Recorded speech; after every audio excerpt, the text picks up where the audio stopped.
আকাশ শূন্যতার মাঝে তুমি এক পূর্ণতার ছায়া, হাজার মানুষের ভিড়ে তুমি আমার অদ্ভুত এক মায়া।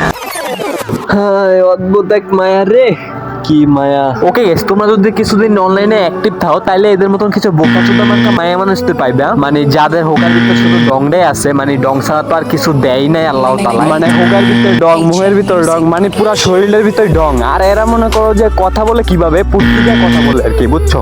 মানে পুটকিতে কথা বলে এরা। নাইলে ভাই দেখো যে ওরা যদি মুখ দিয়ে কথা বলতো তাইলে এমনি বলতো কেন? মানে চোখ মানানি তো একটা লিমিট থাকা দরকার ডং করা। তো বই এইটাও খরচ করে ফেলতাছ। এখন গাইস আসলে এদের মতন কিছু বোকাচোদা মার্কা মায়া মানুষের জন্য, ঠিক আছে, এদের মতন কিছু বোকাচোদা মার্কা মায়া মানুষদের জন্য আমার মন থেকে শুধুমাত্র গালি বার হয়। এখন গাইস তোমাদের মনে প্রশ্ন থাকতে পারে যে এদের মতন কিছু বোকাচোদা মার্কা মায়া মানুষদের জন্যই কেন গালি বার হয় আমার মন থেকে? আসলে গাইস এরা মনে করো যে যেভাবে ডং করে, ঠিক আছে, এইভাবে যে বলে এক আকাশ শূন্যতার মাঝে তুমি এক পূর্ণতার ছায়া, হাজার মানুষের ভিড়ে তুমি আমার অদ্ভুত এক মায়া। ওকে গাইস, এই যে এইভাবে বললো, ঠিক আছে, মানে তুই কেন এইভাবে কর? আর গাইস এই বোকাচোদা মেয়েটা মনে করতেছে তাকে অনেক সুন্দর লাগতেছে। আসলে গাইস এই মেয়েটা সত্যি মনে করতেছে যে তাকে অনেক কিউট লাগতেছে, কিন্তু আসলে তাকে যে একটা মাদার চোদের বাচ্চার মতো লাগতেছে, মানে মাদার চোদের বাচ্চার মতো লাগতেছে, বোকাচোদার বাচ্চার মতো লাগতেছে, সেটা বুঝতেছেই না। এখন দেখো ভাই, যে জায়গায় আল্লাহ তাআলা আমাদের সবাইকে একটা সুন্দর কণ্ঠ দিছে, মানে সবাইকে তো একটা একটা করে সুন্দর কণ্ঠ দিছে নাকি, তো সে জায়গায় এই মেয়েটা পুটকিটার কথা বলতে যায় কেন রে ভাই এইভাবে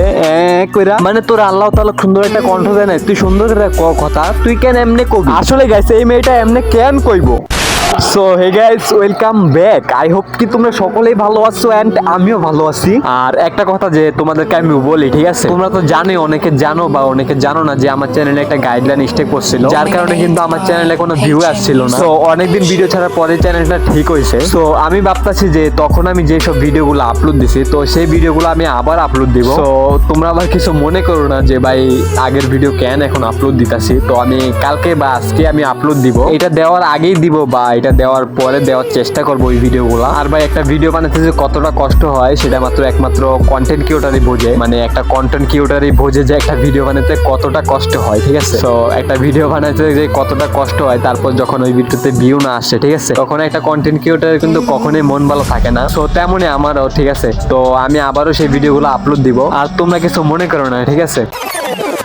এক আকাশ শূন্যতার মাঝে তুমি এক পূর্ণতার সাইয়া, হাজার মানুষের ভিড়ে তুমি আমার অদ্ভুত এক মাইয়া। I I I I I.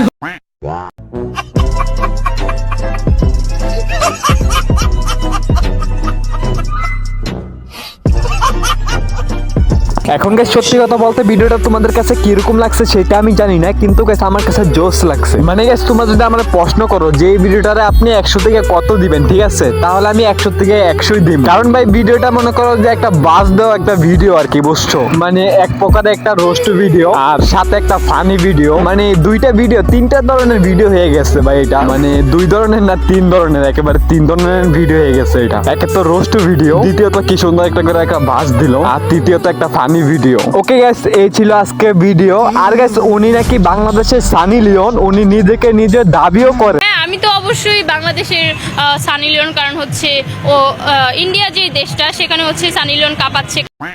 মানে গাইস উনি কত বড় একটা মাদার চোদের বাচ্চা, তোমরা চিন্তা করছো? ওকে গাইস, যাই হোক, এটা নিয়ে নেক্সট ভিডিওতে কথা বলবো। আর ভাই আমার সময়ও নেই এইসব বোকাচোদা মার্কা মায়া মানুষদের নিয়ে ভিডিও বানানো, মানে তারপরও যদি তোমরা চাও, ঠিক আছে, তারপর আমি দিব একটা ভিডিও দিব এই বোকাচোদা মায়াটাকে নিয়ে। এই ছিল ভিডিও, ভালো লাগলে লাইক কমেন্ট শেয়ার করে দিও, এন্ড দেখা হচ্ছে নেক্সট ভিডিওতে। Bye bye, tata, take care.